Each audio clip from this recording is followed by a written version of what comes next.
All right, greetings and welcome. I am so excited to be here. I have a huge smile on my face and a smile in my heart that I get to share something that's been occupying my time, my thoughts, my heart, and my body for the last 12 years. And I've been learning so much about these neurodevelopmental movements, and every year I get more in love with these movements because of what they can do and just how special they are. And they're really our birthright because they are what set us up for proper functioning for our whole life. And this slide here, this little beautiful girl, her mom actually took this picture because she was so excited that her little girl was taking a bite out of an apple, and this little girl had more severe sensory issues. She wouldn't eat anything unless it was cut up into little pieces. She was having a very hard time wearing clothes. She was mostly nonverbal. And when they started doing the rhythmic movements and reflex integration, she started being able to bite it into an apple, like you see, and she was able to wear her clothes, and also her speech started progressing. So that's that story. Uh, I love to hear back from parents and practitioners. So I'm Sonia's story. I I'm so thankful again that you're here. So thanks for taking the time to listen in to something that I love to share. And this is actually also really very important to share. And I'm trusting that I can convey that um, with the time that we have. So I studied biology and psychology when I went to college. And I never really encountered these movements very much, except for a physiology professor at one point saying, babies are born knowing how to suck and there's a rooting reflex. But the big news about what I'm going to share with you is that these movements have been observed and studied for a very long time. But what has been relatively unknown until probably very recently, at least as far as we know, it's been unknown, is that these movements can be useful and supportive and incredibly transformative for the entire lifespan. And that is something that is relatively new and something that is such a huge gift. Um, I I'll just share a little bit. So I've been studying neurodevelopmental movement and teaching neurodevelopmental movement for over a decade, and I have been taught by some of the best mentors in the world. I'm so grateful for all the mentoring I've received, and also for all the children and adults I've worked with, and teens also, who have taught me on the way through experience. And I have put together this course, Brain and Sensory Foundations. It's actually a curriculum, there's 2 levels, and I've just combined the best of the best tools. But what I have found is that um, the more I learn about these movements and the more I use them, the more profound and transformative their effects. So I would just like to share with you um, a little bit about my personal transformation with these movements, because I got started with them and used them on myself first. And I was able to overcome deeply buried anxiety that and overwhelm that I didn't really even know I had, because it always existed. And I didn't even know I had it until I got out of it. And I realized it was such a deep nervous system change. And it was so joyful and so happy. And I was and am grateful for that.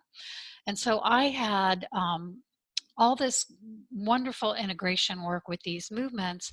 And then subsequent to that, after a wonderful, like, I'd call it like a honeymoon with these movements, um, I was just feeling so good and so positive, and the anxiety was gone, and um, it was just such a joyful time. Well, then I got some pretty severe injuries, like all in a row, um, over a number of years. And then what I got to learn was that that was actually a blessing because I was being shown how these movements help for pain and trauma and physical dysfunctions. And so, what I'm going to show you here with these infant movements has so many applications. So, and then what OTs have told me, because OTs are the ones who come to my courses, probably as a group, that's the largest group, but these movements are for everyone and they apply to so many different, well, they apply obviously to parenting, but they apply to so many different professionals because they are the root and the foundation of our physical functioning, our emotional functioning, our cognitive functioning, our social emotional functioning, and um, and our sensory functioning. So they really are something uh, very special. So these movements did help me tremendously with pain and orthopedic challenges. And um, the OTs, as I started to say, who have been coming to the courses, have come back and said things like, these are the best movements that I've ever learned for sensory processing issues. One OT said, I'm getting results in 2 months that I used to be happy to see in a year of therapy. Um, I'll share with you more. PTs have come back and said this works fantastic for their adult orthopedic clients. I know a pediatric OT who uses this for even severely involved children with severe cerebral palsy and things like that. So it not only works for all ages, but it works for all skill levels and even from low to high functioning. So, what are these neurodevelopmental movements? They are the most beautiful system of innate movements for human development. They, like everything in creation, there's an intricate, complex, delicate, balanced, perfect organization to this system. And the problem is that we have in our ignorance in our modern life, we have disrupted this natural system of movements that are required. That's why they're innate, is they're required for the ability to roll, crawl, stand, walk, and run. They're required for developing our sensory processing and brain maturity. They're required for our ability for speech to come in and to learn, to develop our emotional cognitive skills, to have upright posture, strength, and stamina. So a lot of times we think of baby movements like crawling and things like that, and we go, oh, yeah, they're so cute or whatever, but it's not just a set of movements to get us upright and walking.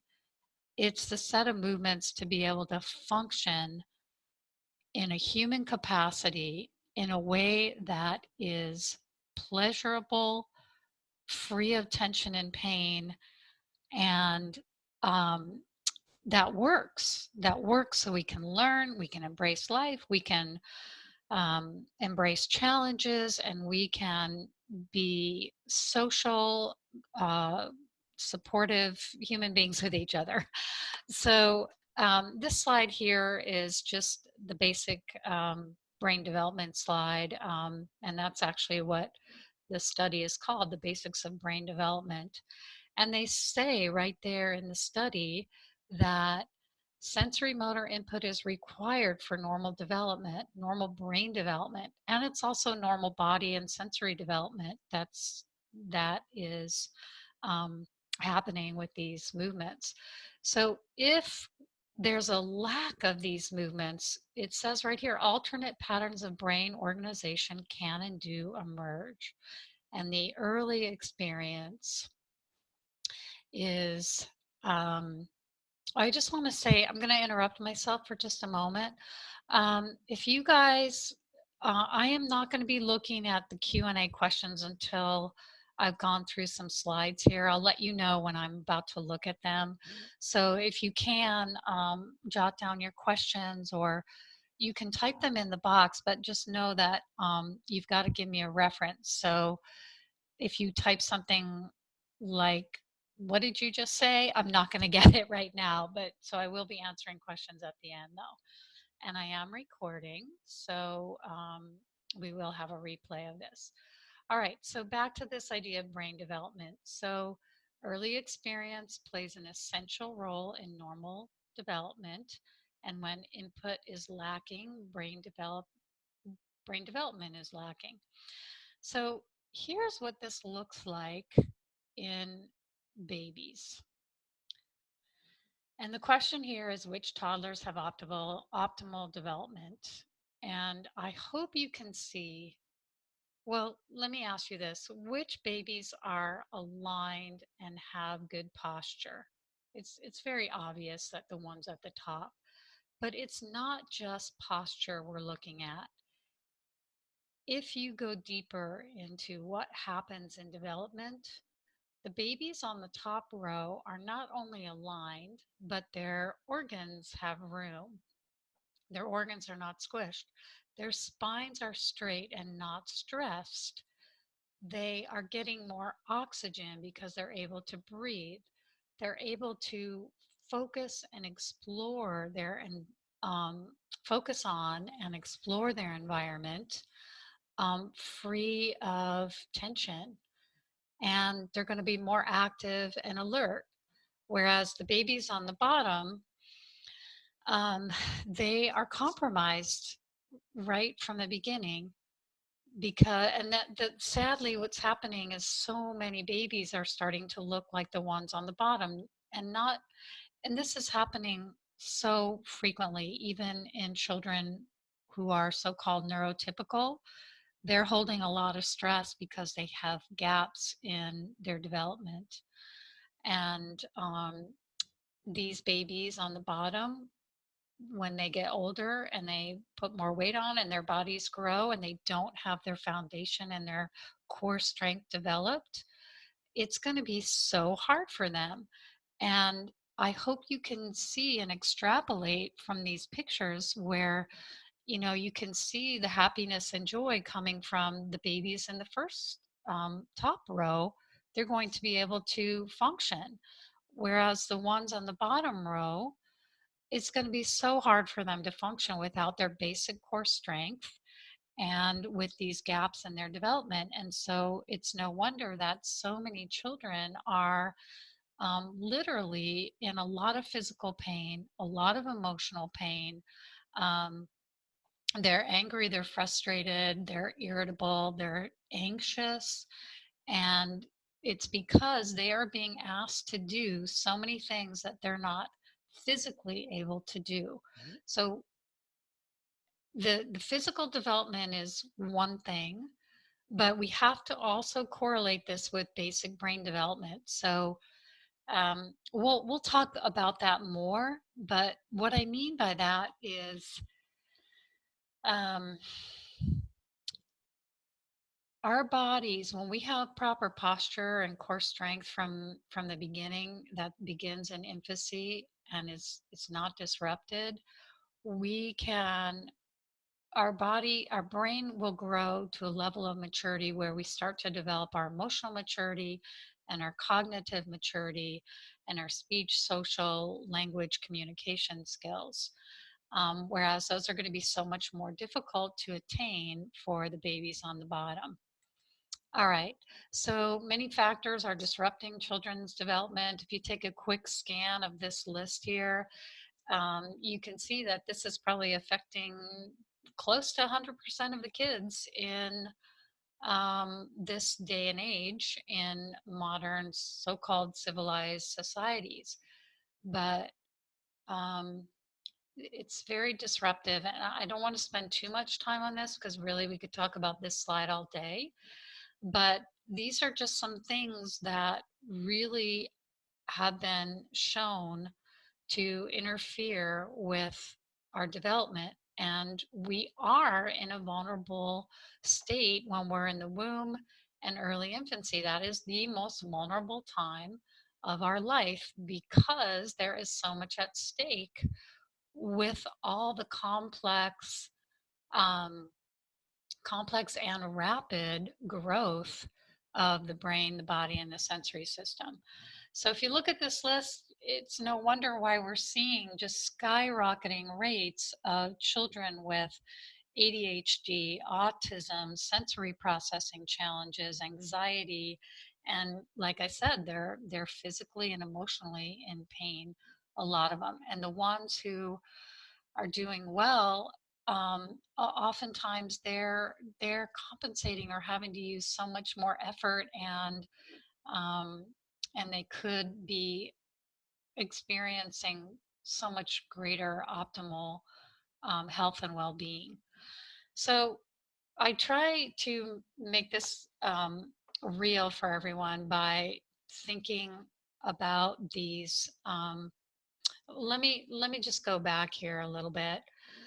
Um, all right, so I'm trusting that you guys already know what an unintegrated reflex is, and it's one of these specific movement patterns of infancy that never really got to go through its life cycle, and it leaves the body in a state of vulnerability.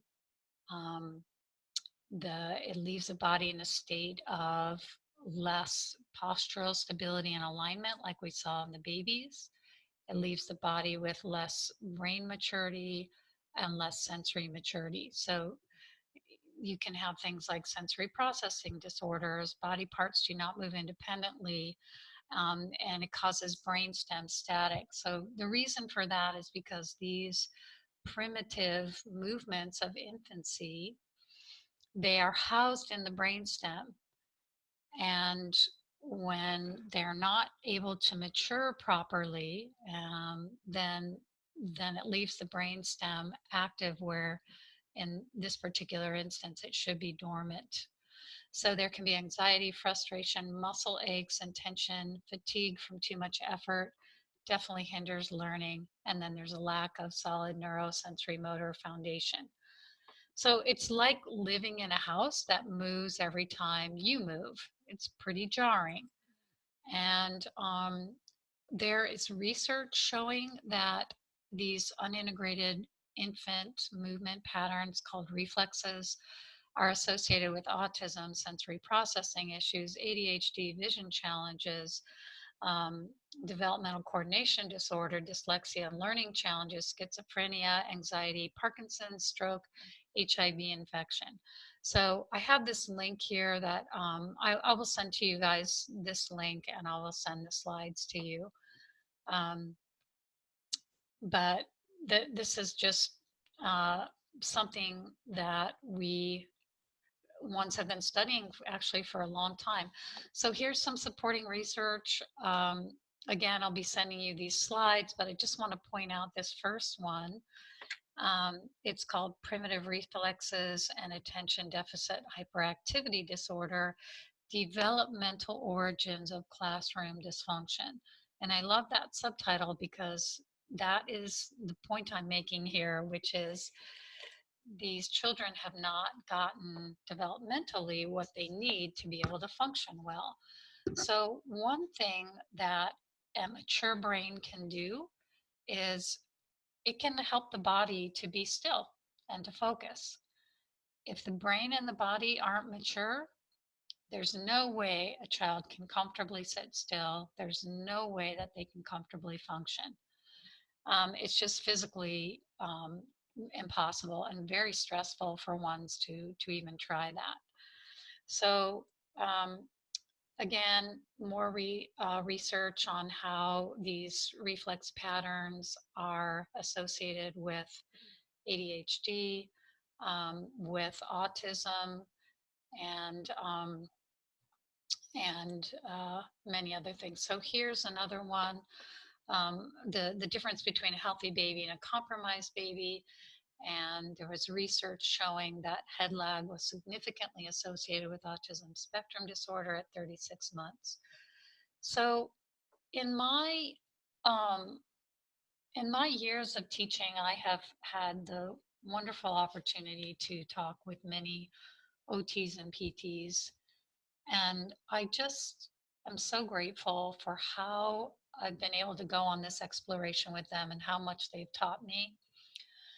Um, it's just been so fascinating for me. And what they have told me um, is that they're seeing that these movements are profound and global in their effects. And when we can apply them, it's so amazing because the brain recognizes them, and it recognizes them at any age. And I hope that you guys will learn, what we're sharing here today and help me share this with others, because we really need to speak up for children, and help them uh, to get these movements. And ideally, the even better thing would be to not disrupt these movements in the first place. So let me move on here. So here's some more research showing motor deficits in autism spectrum disorder, and they're linked to language and social impairment. All right. Um, and then this is a wonderful book that puts some of this research together as far as movement being a core, or movement dysfunction being a core characteristic of ADHD and autism. And I love this book because it's a compilation of research and communities that are coming together to help children with autism. And the authors who are, or they're editors, and there's a lot of compiled research in this, but basically they're saying that therapeutic interventions should build on core principles of neurodevelopment. Okay, so let me keep going here. Here's some challenges that are associated with disrupted neurodevelopmental movements. Um, Take note here that the body and the brain and the sensory system could be left in a fight or flight response.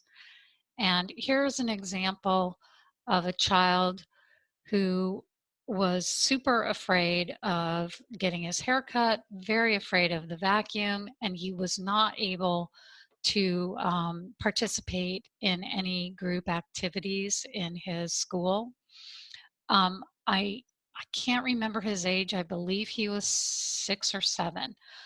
So after 9 months, after just within 1 month, he was able to tolerate a buzz cutter on his head, but he was still afraid of the vacuum cleaner. So the combination of the innate rhythmic movements and reflexes, after a while, he just grabbed the vacuum and started vacuuming.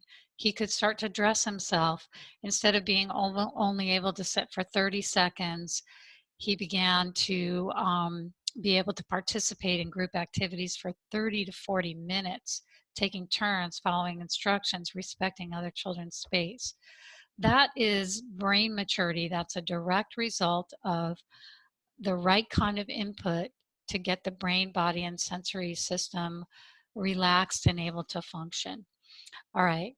So so I'm going to share with you now about the innate rhythmic movements. I just want to share with you what they are not.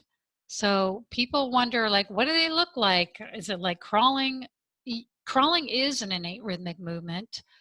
Um, both belly crawling and hands and knees crawling they are innate rhythmic movements, but we are talking about movements that babies do well before creeping and crawling. They're not just for calming, even though they do a fabulous job for calming. They do so much more than that. They really set the brain and body up for the reflex integration. So when we're developing, these rhythmic movements are working in tandem with the reflexes, and the combination of the two is so powerful. So again, they're not made up by somebody, they're innate, or they're patterned after what babies do innately. These are not given as a recipe or protocol, and they're not something that actually takes a long time to do each day, which is pretty amazing. All right, so here's why the innate rhythmic movements are the foundation for reflex integration. First of all, they calm, organize, and mature the brain, body, sensory systems, and neuromuscular systems. So one of the things that they do is they stimulate the vestibular system. When the vestibular system is mature, there's more relaxation, more central nervous system maturity, and the other sensory systems can mature. The other profound effect for these is that we can start to melt away the fight, flight, and freeze states that so many children are existing in 24/7. And this, or almost 24/7, it's really, especially children with autism, they're really carrying a lot of anxiety and tension. So then when we do these rhythmic movements, we get reflex integration that's deeper, more successful, and longer lasting. Um, I am looking at the time and realizing that I need more than 30 minutes, and I'm trusting that that's going to be okay with you guys. So I'm just going to keep sharing here. And I want to just this is like seconds, and I'm just going to show you this video because it shows that these movements are innate. So, and that rhythm is innate. So let's take a look at this.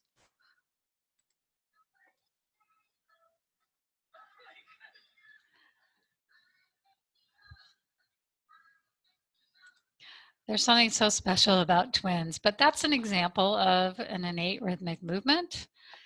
And I want to give you guys where did these movements come from? So people have been observing babies do them for a very long time, since probably the beginning of time, of human time anyway. And there was a woman in Sweden, probably close to 40 years ago now, who noticed her babies doing these movements, and she had the brilliant idea, what if we give other people these movements that the babies are doing and see if it helps them?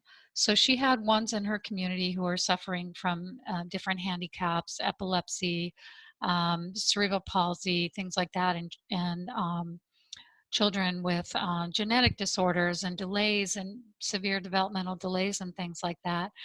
And they were getting so much better when they received these innate rhythmic movements that she just patterned after what she watched her little babies do. Her name is Kirsten Linda. Dr. Blomberg, who is one of my mentors, learned these rhythmic movements from her, and he he he's he is responsible for my understanding of why, or at least a large part of my understanding for why these movements work so well. And the reason why they work so well is because development itself works, and we're just replicating development.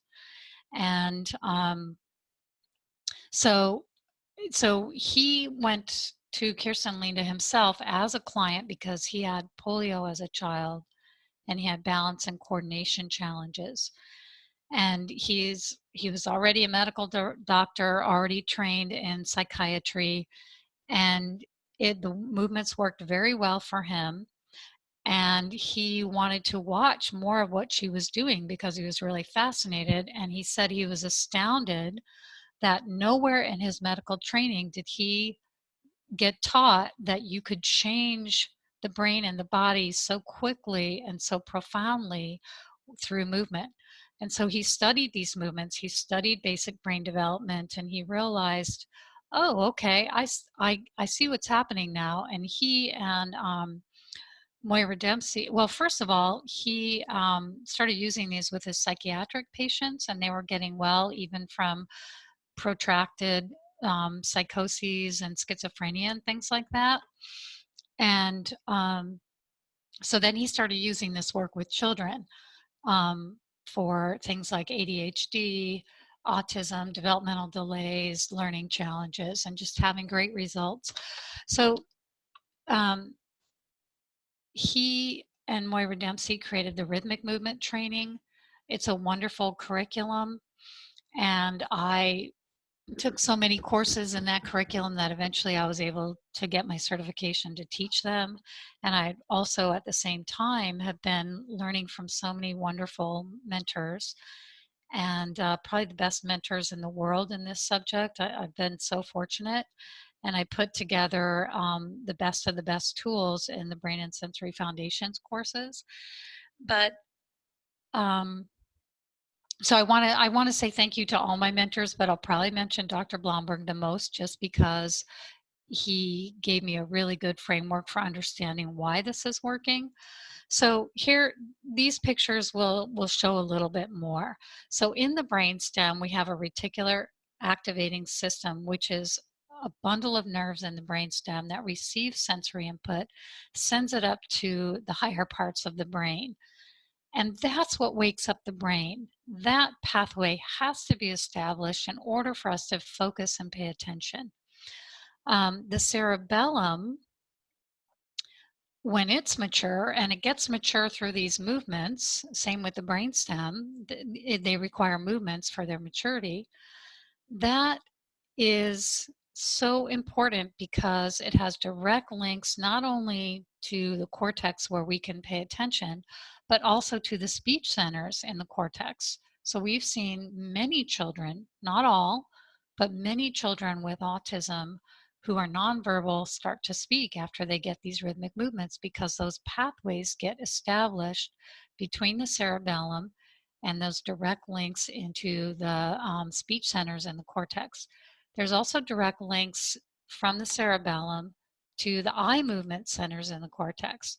So there's new studies out here showing how helpful or how the cerebellum has critical pathways for reading. And this is, there's a 2018 study that talks about current perspectives on the cerebellum and reading. So that the little picture on the right there is like a schematic of the pathways that they're finding from the cerebellum to the parts of the cortex that are responsible for reading skills. And then the other schematic shows all these different ways that the cerebellum is involved in all these different skills. So you can see here, it's a little abstract. The cerebellum influences phonological and word-based decoding procedures for recognizing unfamiliar printed words. And when there's a deficit in the cerebellum, it makes it very hard to read. And that's why it's called cerebellar deficit hypothesis. Well, one of the things Dr. Blomberg taught us was if a child is not able, or an adult, is not able to produce a smooth rhythmic movement, then you know that there is some dysfunction in the cerebellum or that there are these reflex patterns that are still unintegrated or both. So here's an example. This young man had so much tutoring and trying to help with his reading. And he said to his mom, he said, these movements, meaning the rhythmic movements and reflex work, but I think at this time they were just doing rhythmic movements. They said they've helped me more. He said the movements have helped him more with his reading than all of the actual reading work we've done at home since first grade. So that's an example case study. So I want to bring out to our awareness here some research about rhythmic stimulation for helping with other things. Now, As I said, there's a lot of information about how important these reflexes are. Pediatricians check babies for them when they're born because they're really important. And we know from decades of research that when they're unintegrated, it's associated with dysfunction. As far as rhythmic movements go, this is really relatively new of their role in helping to provide the foundation for reflex integration. But because they're so calming and maturing, they allow the brain and the body and the sensory system to settle down so that when we do go in and stimulate reflex patterns, it's not so jarring to the child, and they're able to take in the reflex information and really use it. So again, the combination of the two has just been phenomenal. So this is an example of how a rhythmic movement program. So what they did in this study was they gave auditory stimulation. I believe they used music, and they used movements and music together. Now they did not use the innate rhythmic movements in this, but they did use rhythmic movement, which my point here is that the brain responds to rhythmic movement. So on the right, that's where they just use a standard exercise routine. And on the left, they use exercise with rhythm. And you can see that they were able to walk much faster. That's why the time goes down. I can show you the other slide. It gives more of an explanation. So they did a timed up and go test of elderly stroke patients, and they showed a larger decrease in the amount of time that it took amount of time that it took them to do their walking test. And then they also had a faster gait speed than the standard therapeutic exercise. So that's a relatively new study. And this, let's see, I'll give you, this just takes a minute. This is, again, rhythmic auditory stimulation to help with gait training. Whoops, I went ahead. Okay, I'm going to show this video here.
Okay, so the point there is that the brain responds to rhythm.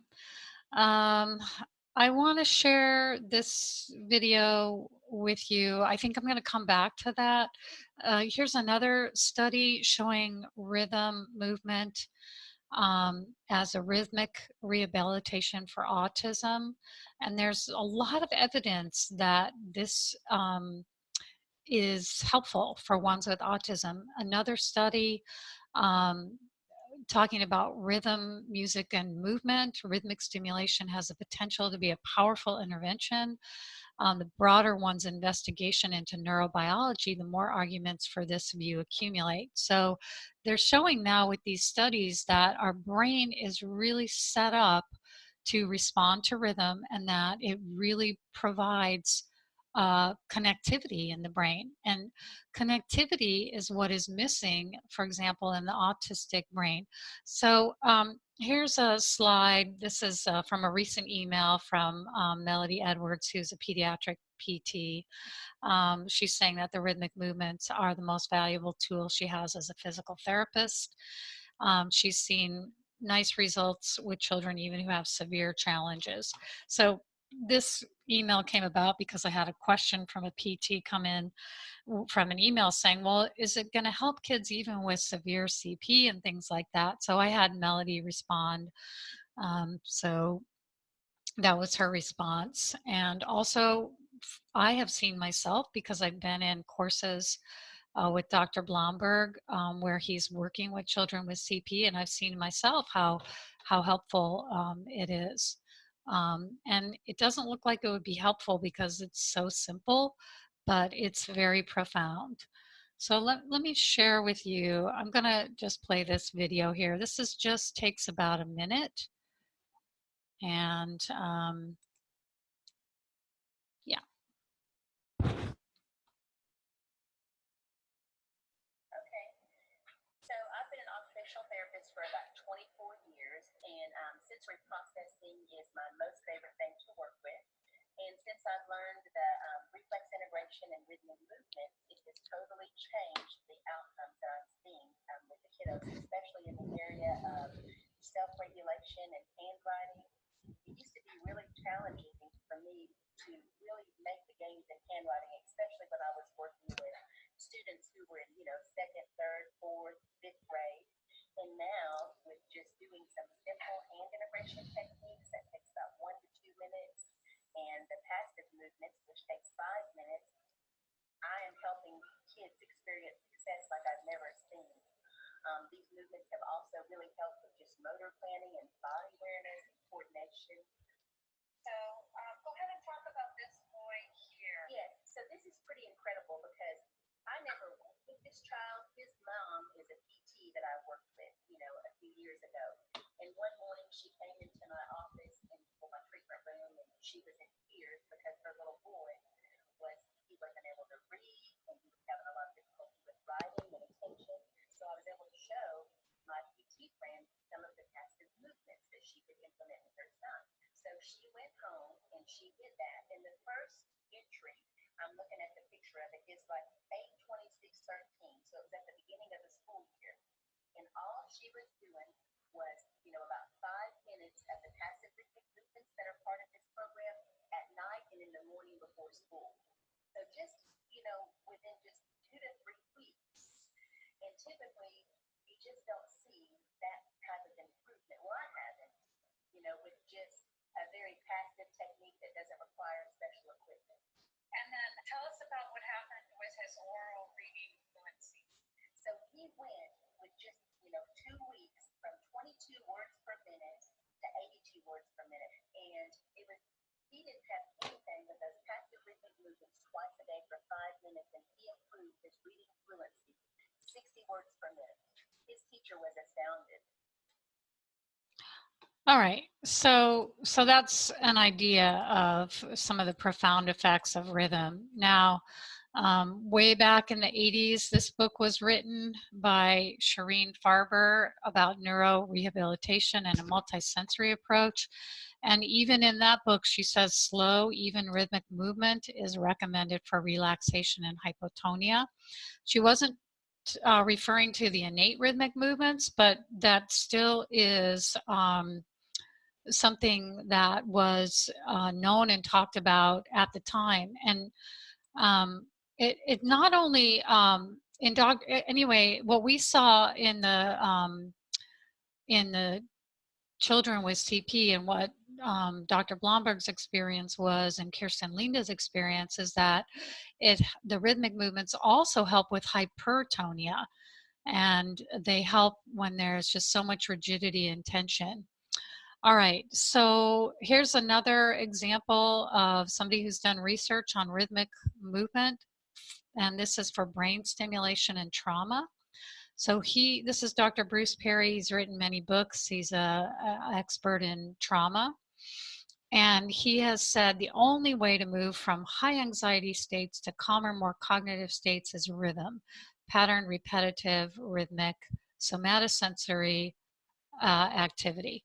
So I hope that I'm convincing you guys that the importance of these rhythmic movements, and with that calm that they can provide and that brain maturity that they can provide, they are the absolute best foundation for then going and integrating reflexes. And I'll tell you why in just a moment. So um, here's another case study. So this was 6 weeks of doing rhythmic movements, and the child had huge emotional and behavior challenges, so he couldn't attend regular public education. When he gets frustrated, he typically has meltdowns with hitting, throwing desks and chairs, and yelling. He's had 4 and 5 adults holding him down on the floor at times. So the result of 6 weeks of rhythmic movement, he has hardly had any behavioral or emotional outbursts, and he's made great gains with balance, coordination, sensory processing, impulse control, and frustration tolerance. Okay, so here's another one. I'm going to skip this because I want to get into a little bit more of the research. Another one, I'll send you copies of these. These are more examples of before and after. Okay, so here's a research study talking about how retained primitive reflexes are present in 90% of a sample of children who have diagnoses of ADHD and ASD. You guys have already know about the primitive reflexes because I'm sure you've already read, but here's just a quick slide. Here's some research about how reflex movement, when you give it, can help.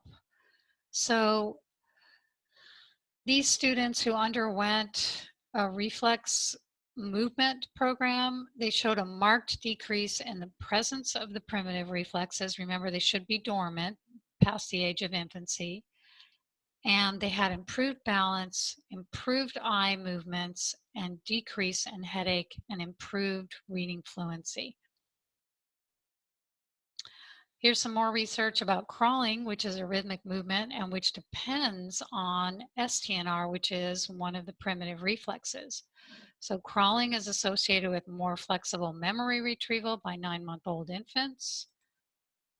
And if the reflexes are retained, it results in sensory challenges. Some of you may already have seen this, but I'm going to show you because it just takes 40 seconds.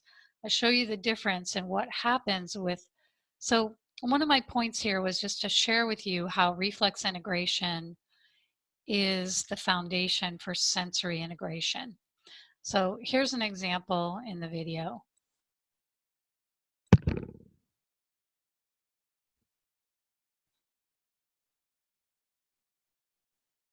right, so this is the one where we're trying to get the tickle out of the middle of your back. So here comes the stroke. Okay, I totally understand that's uncomfortable. Now, here's what we have to do.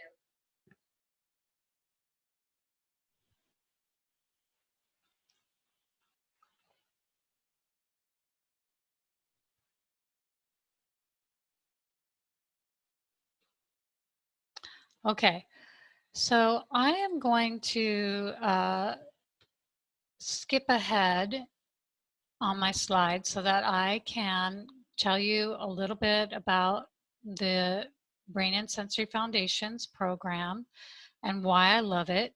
It's because it combines the innate rhythmic movements and reflexes, and you can even do the innate rhythmic movements passively during sleep.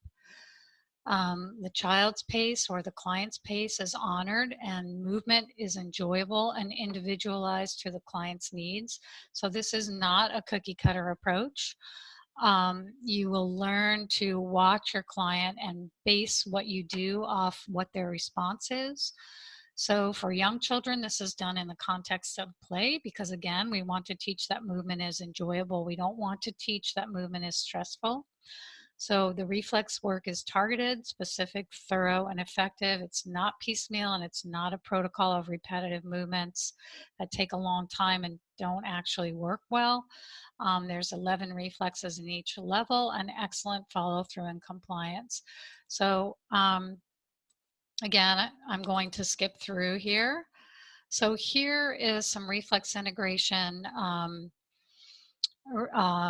This comes from the Moscatova neurosensory motor reflex integration studies. And this is another group that I've had training and mentoring with. So they found with children with autism that when they gave them reflex integration, it improved their cognitive abilities, emotional regulation, self-awareness, social skills, stress resilience, physical health, speech, language, and learning. So I hope I'm making the point that these movements are the foundation truly for our health and well-being. And here's some more research that you guys will see when I give you the slides. And I want to get to your questions. So here's another double-blind placebo-controlled randomized study that showed the experimental group who received the ATNR movements made significant gains in reading skills and writing speed. And this is my little synopsis of why these movements work so well. Again, it's because development itself is working and the brain recognizes and responds to these innate movements. And you can do them at any age and it will help reboot and develop the brain and sensory system and diminish the fight or flight response. So I told you I would give you free bonuses. Thank you so much for staying with me on this. So if you can enroll in this course by the 31st, there is a free 1-year course extension and you just use the code YesExtend.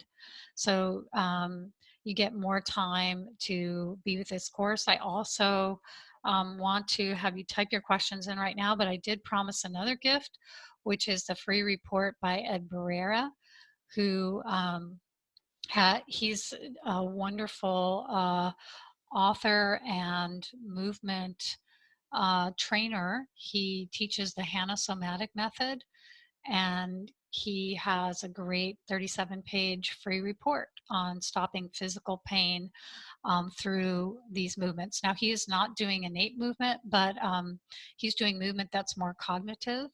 So it's more for ones who can easily follow directions, and it's more has to do with being more present and aware while you move. But it's fantastic for getting rid of pain, and I highly recommend it. All right, so I'm going to go to the Q&A questions and start to answer your questions. Okay, I see. Okay, so if you guys would do me a favor and type your questions in the Q&A box, that would be really helpful. All right. So let me just take these one at a time. I'm going to go first things first here, but somebody did ask a question on chat that I want to address. All right. Okay, there's lots of questions. I'm so excited that you guys are asking these questions. All right, so someone is asking here, at the very beginning, you talked about how helpful the movements were for you. When working with clients, do you recommend that parents do the very same movements too? Yes, I do. It's fantastic for parents to do because it releases their stress. It helps them so much organize their own body and nervous system. It helps them connect more lovingly with their children, and it's a very good modeling. It's very joyful when the parents and the children are doing the movements together, and it helps everyone. Um, so Let me go. So then there's what types of movements would likely help with sensory processing, dyslexia, and slow processing speed. All of these innate rhythmic movements that you would learn in the course would help with that. And it says how many exercises will we need to do each day. It totally depends on the child. You base it off how the child is responding, and you do get training in how to do that. Okay. Okay. So. There's a question about, could you please discuss how rhythmic movement is connected to the eyes? So I'm going to change that a little bit because we know our visual processing depends on rhythm. So I already mentioned that when the cerebellum is mature, there are direct pathways and links through the brain to the eye movement centers so that, for example, the eyes can follow a line of print or track. And if that pathway is not developed, and the reason it's not developed is usually because somebody didn't get these movements in infancy or because later on they had a trauma. So when we use the movements, we can develop and mature the cerebellum, and then that leads to much better tracking. And all kinds of visual processing skills depend on these innate movements. So, for example, optometrists are very aware, developmental optometrists are very aware that these movements help with visual processing. And so they've been learning these movements for decades to help their clients with visual skills. So these are, as I was attempting to make the point, that reflex integration is the foundation of sensory processing. So if you are lacking in reflex integration, it will almost invariably affect your visual skills to whatever extent. Now, sometimes it's a very severe unintegration of the reflexes, and sometimes it's a very mild, and the symptoms usually correlate. So I'm going to send you guys a link to my paper that I wrote about um, the research and the supporting evidence for this work. And there is a whole visual processing example that shows the importance of neurodevelopmental movements.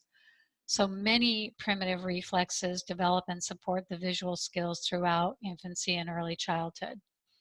Okay, so let me go. I'm just gonna, let's see. Okay, so another question. My son is 4 and on the spectrum. He has a lot of sensory issues. He toe walks, flaps, and seeks a lot of deep pressure. Currently, he seeks a lot of input in chin and cheek.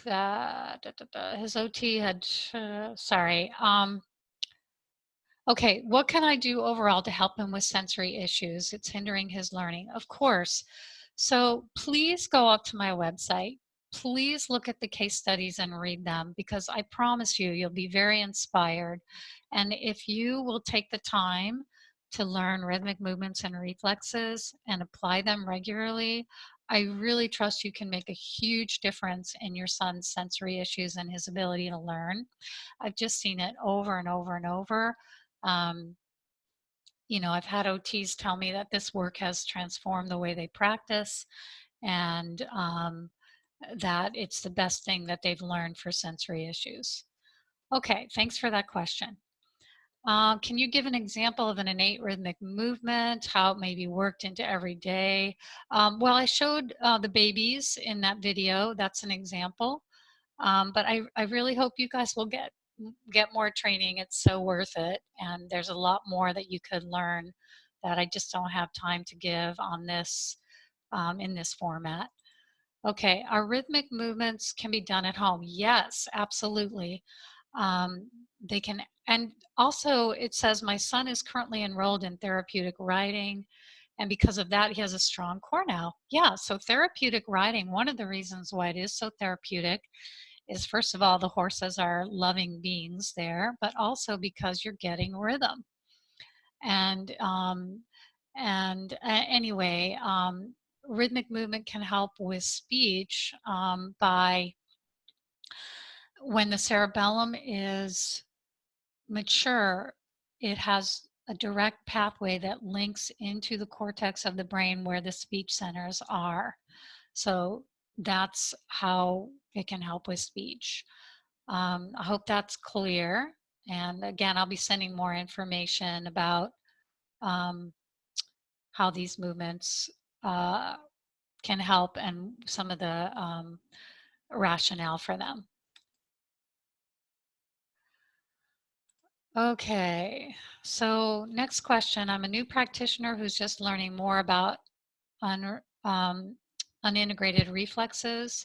I understand when they should integrate and what the reflex looks like. When I'm observing kids I evaluate on the spectrum, should I simply be looking for those same patterns? Um, the thing is children on the spectrum are highly sensitive because they're already in a state of less brain maturity and less sensory maturity, so it leaves their nervous system in a raw, vulnerable state. Because of that, we have to be very careful about checking reflexes because when they are retained, meaning they're not integrated, they're not dormant as they should be, they're still active and keeping the brainstem active, which is the survival brain. You can stimulate a reflex and it really can set somebody off. So you have to understand that when somebody hasn't got their full development in infancy, it can leave them in a raw, irritable, sometimes painful state. We've all seen that with sensory processing issues. They look and they are painful and very uncomfortable. So that's why the rhythmic movements are such a valuable addition because they help calm the system down and mature the sensory system so that then when you do get that level of maturity, then you can go in and stimulate a reflex and you're not automatically going to get a fight or flight response. You're going to get a system that's open to receiving the reflex stimulation, which is a sensory stimulation.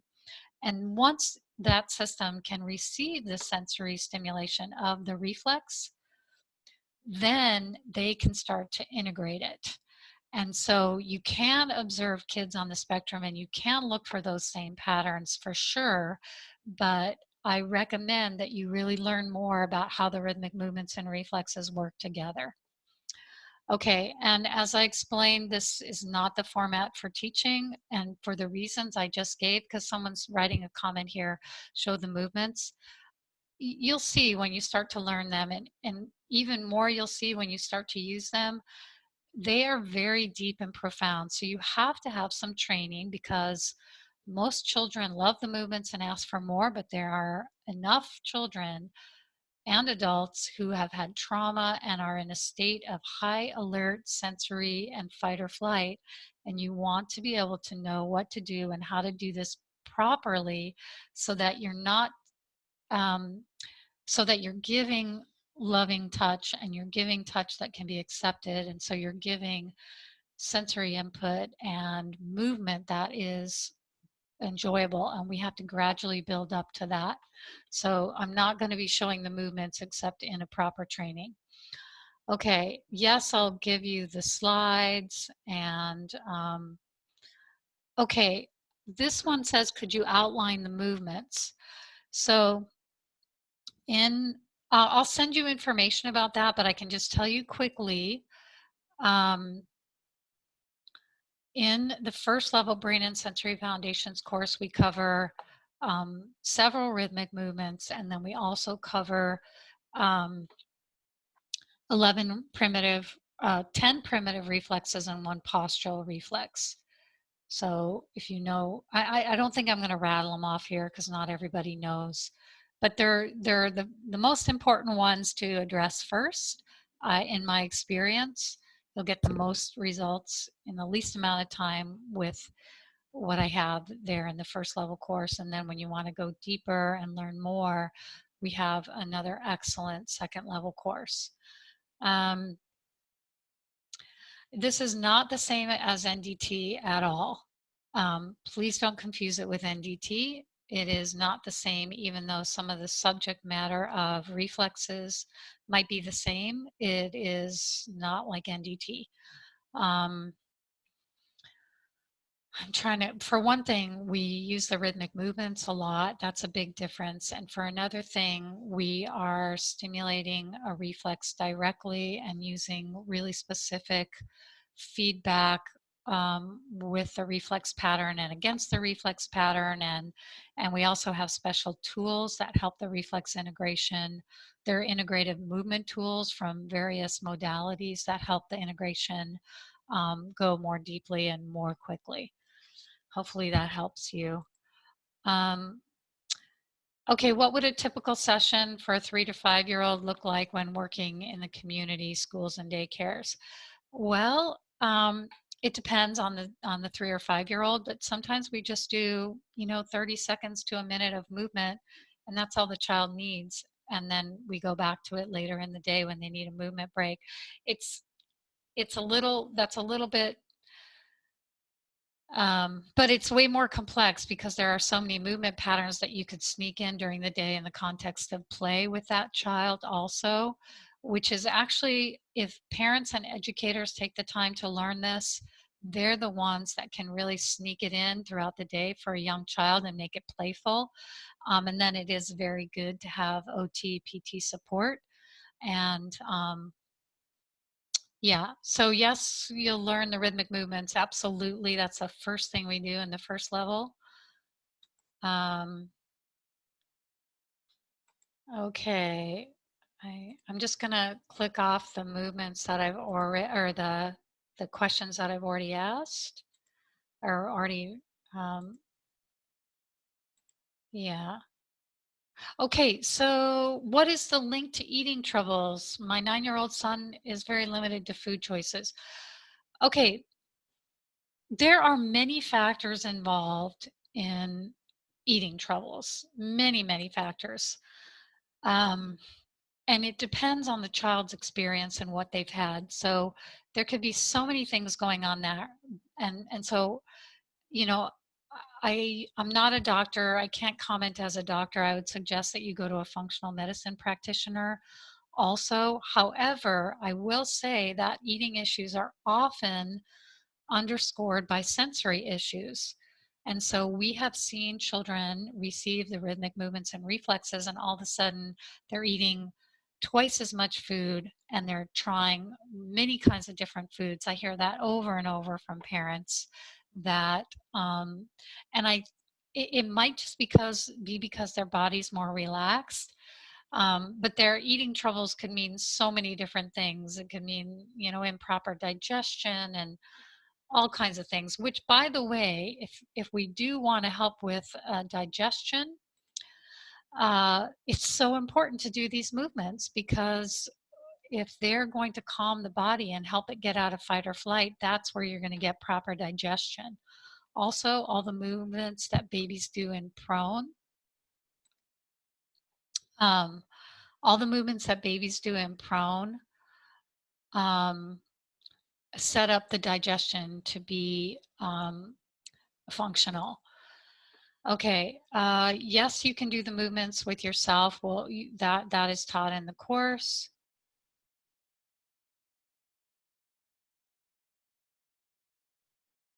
Okay, so somebody's asking about how to spell Dr. Blomberg's name. It's Harold Blomberg, MD, and the doctor, the one from Sweden who originally did this work. She was not a doctor, but her name was Kirsten Lind. So I'm sending that out to you. Um, so typically we don't play music when we do these movements, because this question is, what are some examples of the rhythmic movements? What would it look like for a 5-year-old with autism? What kind of music? So we sing to the children. We don't do music, and there's a reason for that, which is because this is very tailored toward what is relaxing and pleasant for the child. So we want to sing, because if they want the movement faster, we can sing faster. If they want the movement slower, we can sing slower. And and I hope you guys can really hear me that it does these movements are simple, but they do require training, because you don't want to overwhelm anyone with too much at the beginning. And but any kind of rhythmic rocking and stimulation that you can do that you know your child is enjoying, that's good. Okay. All right. Okay, this says what kind of reflex should we focus if the child has communication delays? Really, um, it's tempting to think that you could make a one-to-one correlation between a dysfunction and a reflex, and sometimes you can, but usually it's way more complex than that. So really, think of these movements as the superfood and the vitamins for the brain. And um, so if you're not going to give your child half the vitamins that you know they need, you're not going to give the child half the movements that you know they need. You want to give a whole range of movements when there's communication delays. So communication is a global skill, and you're not going to isolate it to just one movement. Okay, or one reflex. Okay, so there are specific protocols for integrating reflexes, because there's a question here, is there a specific protocol and steps for each movement? So there are specific protocols and steps that you learn, but there is no specific protocol for any given individual. We don't have a protocol that works for everyone. You have to tailor it to the individual's needs. I hope that's clear. Okay, the question is, can this work with severe impacted child with cortical blindness? Yes, absolutely. I mean, we don't know to what extent it will work. We don't know how quickly it will work, but we do know that we have seen with other children who have been severely impacted that they can uh, progress very well with this work. So one of the things Dr. Blomberg said, which really struck me, was you can never say the limit to which one can improve until you've tried this. So try it and see how far you can get with it. We can't promise anything for any given individual, but we have decades worth of experience with these movements showing that they deeply and profoundly can improve our functioning, and for all ages and for all skill levels. So um, I would say to try it and see how far you can get. Um, Give me just a moment here. And someone's asking for an example of these healing movements. I did show a video of the babies. That is an example. Okay, are the movements the same or different than what would be considered a body break? I'm sorry, I don't know what you're talking about with a body break, so I'll have to pass on that. But my guess is that they're going to be different. Um, Okay, another question. Is this good for birth through age 3 group? Yes, absolutely. You know what I'm going to do? I want to show you a slide that I just put up. You can see how this movement has helped this baby with torticollis in just 13 days. I hope you guys can see that. So this is a combination of rhythmic movements and reflexes that were used, plus other techniques. But the bulk of it, the protocol for this child, which we do teach this protocol for torticollis in the second level course.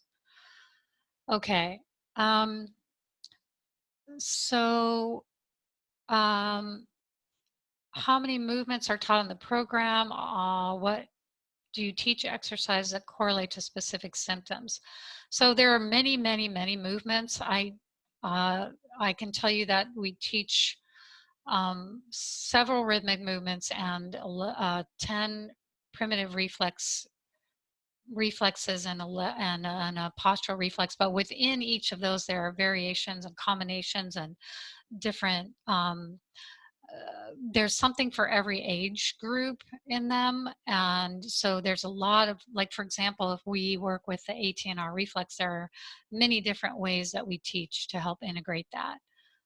So I haven't counted all the exact movements, but there are a lot of them. You have a big, in fact, the OTs that have taken this course have said this is the most comprehensive, in-depth course that they've ever taken on reflex integration, and the most helpful. So yeah. Okay, so this question is, how does your course differ from Dr. Blomberg's course? I can tell you what we do. I just like to focus on what we do. You can take Dr. Blomberg's courses, and any course that you can take, I highly recommend. You can go to rhythmicmovement.org and look up courses. They're fantastic. And any way you'd like to learn, you can. I do things a little differently in my courses, just in generally, I can tell you. I have a large focus on play and heart connection and relational activity, and I have a large focus on um, combining the best of the best tools that I've learned from many different mentors, and also from my experience working with kids and adults. Okay, so how would you use this work working with premature babies in the hospital? Well, I would be giving them rhythmic stimulation as much as possible. I would be giving them skin to skin contact with their caregivers as much as possible. And I would be gently stimulating and integrating reflexes by knowing the stimulation and movement pattern for those reflexes and doing them passively. Okay, hopefully that helps. Okay. How do you construct passive rhythmic stimulation with children with CP who have uncontrolled movements all the time? Um, you know, you just do it. Um, sorry, that doesn't sound like a very good answer, but any kind of rhythmic stimulation that you can give in the most comfortable position that they can be in could possibly be very helpful. So it can take a little work to find what's most comfortable for that individual. And if they're nonverbal, you have to be watching them very carefully and understanding that um, you don't want to overwhelm their system. And you just learn to be very watchful and very attentive when you give the stimulation. But it does work, and it can be used with everyone. And I've seen children with CP just kind of have a blank look on their face, and you start giving them the rhythmic movement, and they brighten up and smile, and they're so happy. It feels so good to them. Okay, so next question. Are there developmental optometrists in Seattle area who really understand this work that you refer to? Hi, Rose. Thanks for being here. um, Anyway, yes, I would recommend Dr. Alan Pearson. He has had training in this work. He has trained his staff in this work, and he would be the one that I would recommend, Dr. Alan Pearson. That's who I would recommend. How do we learn the rhythmic movements? Please enroll in the Brain and Sensory Foundations course or any of the rhythmic movement training courses, which you can find at rhythmicmovement.org. Here's a question I love to answer because it's so easy and I can clearly say, whoops, where did it go? It just went off my screen. Oh, I think I accidentally deleted it. I'm sorry. But the question was, is there any connection to executive skills? Absolutely. We've seen children have much better impulse control, emotional regulation. It's fantastic, and there's research to support that it helps with learning challenges and with reading and writing. And there is quite a bit of good research about that. Um, So I am only looking at the Q&A right now. I'm not looking in the chat. So if you have questions, please type them into the Q&A section. Okay, here's a question. Do you have to be a certified or registered OT to do this work with children? No, if you're planning to work with children, you don't have to be certified as an OT, but it is really good to get some good training. And I would recommend taking both brain and sensory foundations courses, and also I would recommend getting a certification through rhythmic movement training, and you can go to rhythmicmovement.org to look that up. But you don't have to be an OT, but you do want to get some good training if you're going to use this in a professional way. But any parent can take these courses and use them with their children and loved ones. And they at least at the start, they start out introductory level. Okay, very good.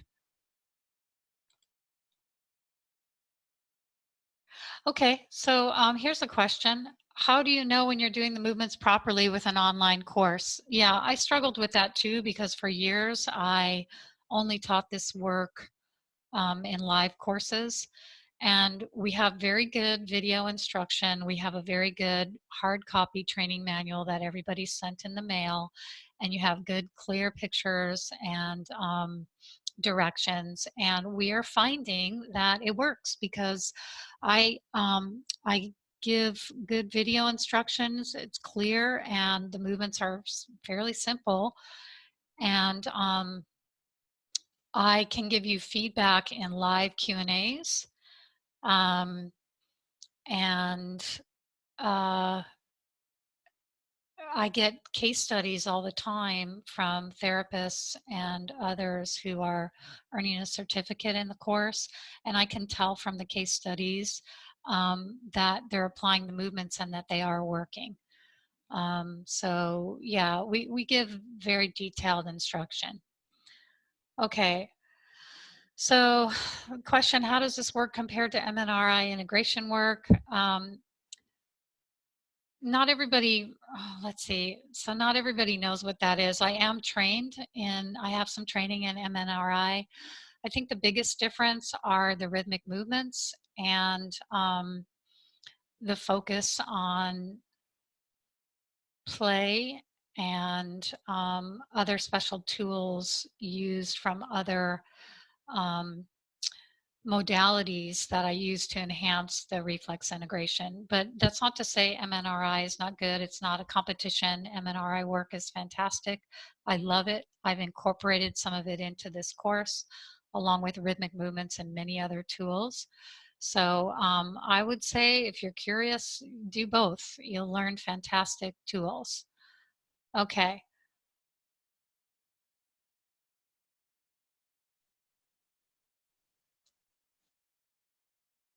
Okay. Okay. So hi, Deb. I think that's the Deb Wilkinson I know. She's saying, thank you so much for putting this in the Q&A. A few people have asked if there are contraindications to using rhythmic movement with children with seizure disorders. So that is a fairly complicated discussion, but what I would say is if you have any doubt, please get permission from your healthcare provider and do that first. Now, Kirsten Linda, who developed the rhythmic movements, typically worked with children who had seizures, and she often found that the seizures diminished and sometimes even went away. However, that was 30 years ago, and now in our environment, there are many more things that contribute to seizures, like food additives, fluorescent lighting, electromagnetic frequencies, exposure to Wi-Fi, all these things can have known effects on seizures. So also the glyphosate, the monosodium glutamate in food, all these things. So again, it's really important probably to be working with a functional medicine doctor because when you give rhythmic movements, it will change the brain And while the brain is changing, it may need to go through a little bit of um, it sometimes disorganizes a little bit before it gets more organized. And so, if you have a seizure disorder, you do have to be very careful.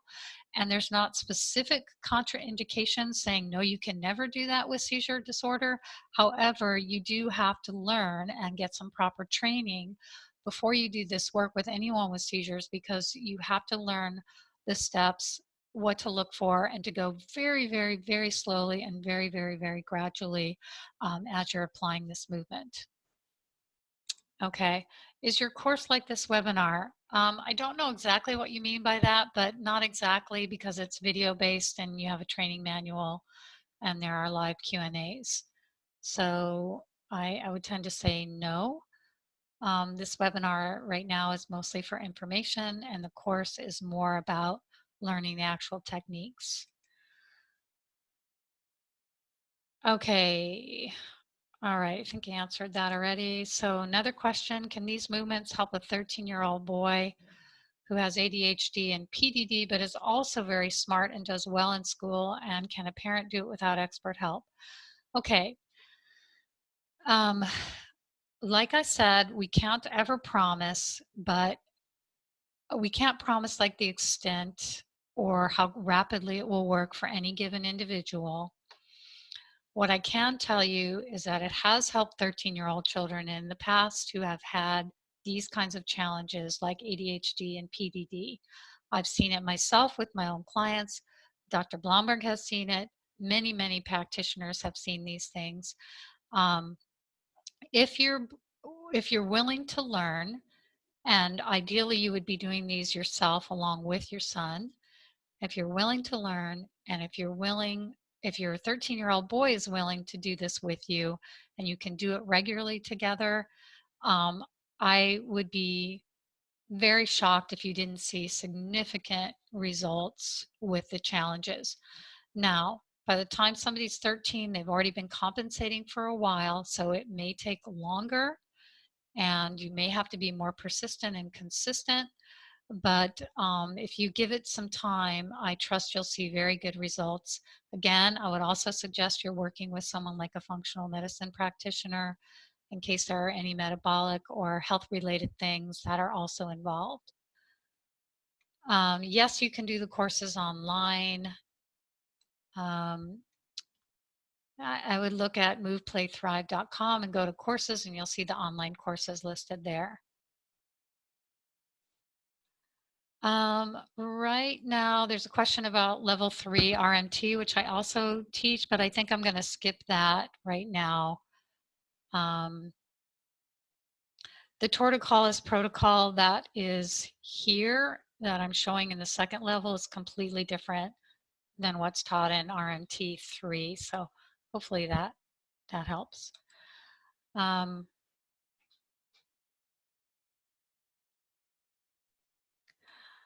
Okay, so just to be clear, there's another question about the course itself. And in the course, we are very focused on actual practical tools. We have video demonstrations of the movements, and we do have some theory about why they work, but mostly the course is about learning the movements, learning the movement patterns, learning how to apply them, and practicing.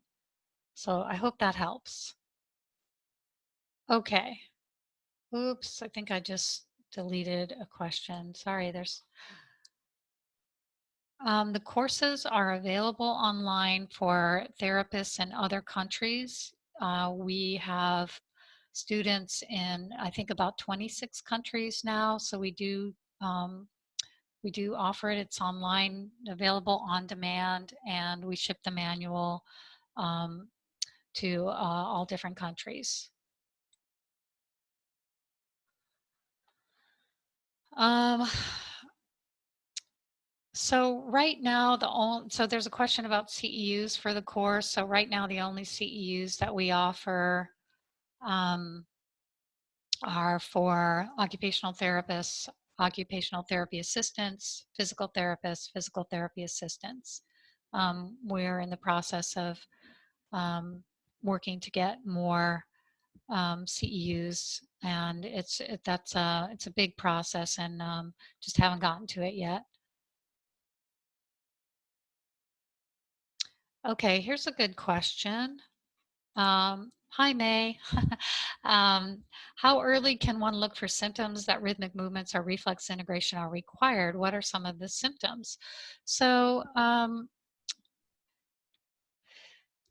for example, if you can look as soon as somebody's born for symptoms that there's requirements for movement. So it depends on what the symptoms are, and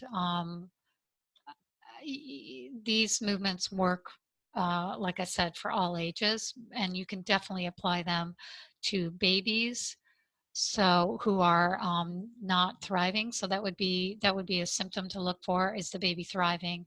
Are they sleeping well? Are they eating well? And these things may require other specialists. So I'm not saying that if a baby is having challenges to just do this. You want to reach out to other um, specialists, like maybe a lactation consultant or somebody like that. There are specialists who are myofunctional therapists who can look at things like tongue tie. But if a baby's not thriving and happy, I would definitely apply some of these movements and then go and look for extra help.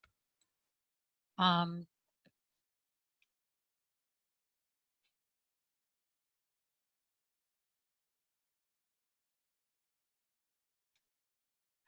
okay. Um, the question here is, do you assess the child and determine the rhythmic movements needed? Um, I do assess the child, and in the course, you will learn to do assessments. So that's why I said this is not just like, it's very individualized. You learn to assess, you learn to get a feel for what's most important for that child and how to start and where to begin. And then systematically, you can go through the reflexes from that point. But assessment is part of what we learn, yes.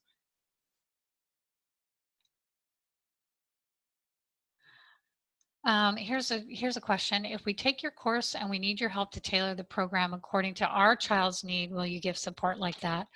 I typically do give support like that. I ask that if your questions get really specific and you need a private session, that you do that. But I am online with live Q&As twice a month usually. I usually only do one in December, but and I have given extensive feedback to parents on phone and email who are enrolled in this course, to give them pointers and tips if they're having challenges. But yes, I do. That's one of my main focuses, is to support the students in the course, and I'm very dedicated to that. Okay, so here's a comment from Rose. Thank you for emphasizing to follow the child's pace. I have seen profound results from just 10 seconds of a movement, and more than that was too much stimulation for the child. Um, so yeah, I thank you so much for your comment, Rose. And I've had parents who really take that to heart, and they get great results when they honor their child's pace. And it really is a very important part of what we learn, because these children really do have sensory processing challenges, and it's not comfortable. So we want to make sure that touch is comfortable and movement is comfortable, and sometimes we have to go more slowly and do less to get better results in the long run. Okay. All right, so thank you for that. I talked about seizures already. Okay, here's one. Are brain gym movements considered rhythmical movements? Some of them are, but brain gym, and I love brain gym tools. I have incorporated, um, I've modified and incorporated them into the Brain and Sensory Foundations course. Not all of them by any means, but some of the ones that really help deeply to enhance reflex integration. There are some processes in Brain Gym, and I've also learned them in some of the Touch for Health courses. Um, but some of them are considered rhythmical movements. And in fact, if you just walk, that's a rhythmical movement. As long as you're walking with flow and coordination and smoothness, if you're walking and that's a rhythmical movement that is designed, I think, to it resets our brain every time we do it. But the brain gym movements are not necessarily based on what babies do, all of them. So I find that it's really good to start with this foundation and then branch forward into some of the brain gym movements. Okay, so um, here's a question. As a school OT, I've taken courses on reflex integration. It's difficult to carry over in a school environment due to no staff to carry over on a daily basis. Do you have videos that could be shared with teachers so they could do them with students on a daily basis? Um, I would encourage those teachers to take the course or have you train them after you get training. But um, there are many school OTs who take this course and find a way to teach the aides or the parents to have carryover. I will say that the carryover is usually much more easy with the rhythmic movements in this program because most children really love them and they don't take long to do, and a little bit can go a long way. And teachers can be very open to learning this if they understand that it will help a child regulate and be calm and not be disruptive in the classroom. So I would do your best. I know it's not the easiest, best situation in schools, and there can be a lot of overwhelming factors, but I would say to persist because it can make a huge difference, you'll see. And one of my dreams is to get a lot of the OTs who have taken this program, who are applying this in schools, to get them all together and share some of their tips and things. So hopefully I can pull that off in the future. Thanks for the question. Yes, and the question about assessments, yes, we do learn assessment in the course. I will send you guys information about how long the course takes. There is quite a lot of content in it. It's 16 hours of course time. However, many people like to go over it and take their time with it, which I actually recommend so you can review it. And so I like to give you several months to do the course, but it's about 16 hours of course time, which is what I can officially give you with AOTA CEUs.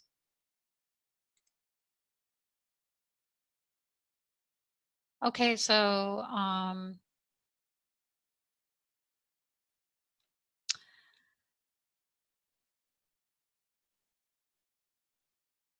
okay. All right. So it looks to me like I am getting kind of to the end of the questions because I'm seeing like uh, repeated questions. Um, so the Brain and Sensory Foundations course is online. It's on demand, so it's available 24/7. The only thing that is scheduled are the live Q&As. That is scheduled because I do them live, but I also record them for later viewing and listening. Um, so right now we have open enrollment of the course until October 31st. And the Brain and Sensory Foundations, both first level and second level, are approved by AOTA, and it can be applied toward licensure hours. For PTs, I have approval for the first level right now for PTs through the FSBPT, the Federation of State Board of PT.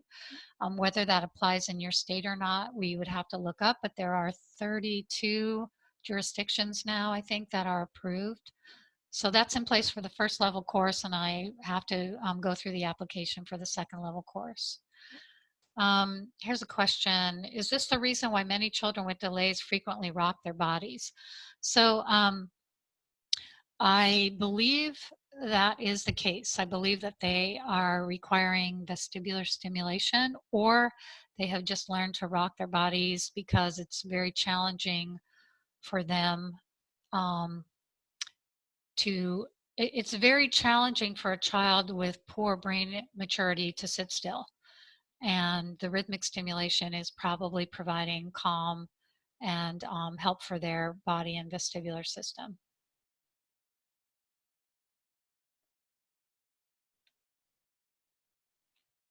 Okay. I will send everybody the link to the course. I think I'm just getting repeat questions. Okay. Um, Here's a question. How often are there adverse reactions to RMT to rhythmic movements? I don't know that anybody studied that. Um, I don't know that anybody studied that, but I can say that oftentimes when we see the brain development happening, you might take two steps forward, one step back. You might need time for integration. So usually there are adverse reactions only when someone is coming from that place of let's do more to get this done faster, and that's the biggest problem. If we are not going at the pace of the individual, that's the biggest problem, where you might see adverse reactions. But there are some things we talk about that in the class, actually, of how to, what they might look like, how to respond to them. And as far as how often there are, it's hard to say, because some children just melt and absolutely love them and just ask for more at the get-go, and other ones, they stiffen up, and those kids need more movement, but you have to give them less at any given time and gradually work up, and we do discuss how to do that. But as far as adverse reactions, I just want to remind everybody that these are innate movements, and so the body and the brain are designed to take these movements in. They're like food for the brain. So there's nothing inherently in them that is damaging. It's just that you do, because children are so sensitive, and some adults, especially if they've had trauma, you do want to go at a pace where you're honoring and respecting their their responses and their wishes. Okay. Um, all right. So I think that we are getting complete here. And I'm sorry that oy, um I think, let's see, how will I think there's a